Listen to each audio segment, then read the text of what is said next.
Sizlarga ma'qul bo'ldimi o'zi ota-onalarimiz, bolajonlar? Qanday kayfiyatda?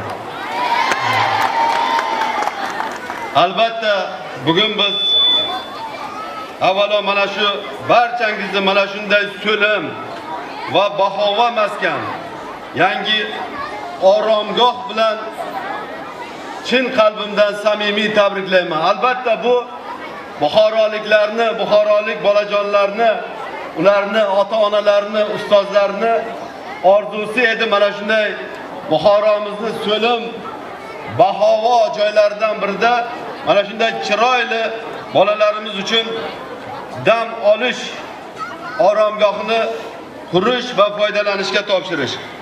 Bugun biz to'planib turgan mana shu 250 o'rinli Buxoro bolalar sog'lomlashtirish oromgohi ham yangi O'zbekistonimizda bolajonlarimizga qulay hordiq chiqarishlari uchun shunday muhitni yaratish hamda ularni salomatligini mustahkamlash borasida islohotlarning natijasidir. Kelinglar farzandlarimizga mana shunday go'zal oromgohni taqdim etganliklari uchun yana bir bor muhtaram prezidentimiz Shavkat Miromonovich Mirziyoyevga barchamizni o'zimizni minnatdorchiligimizni bildiramiz.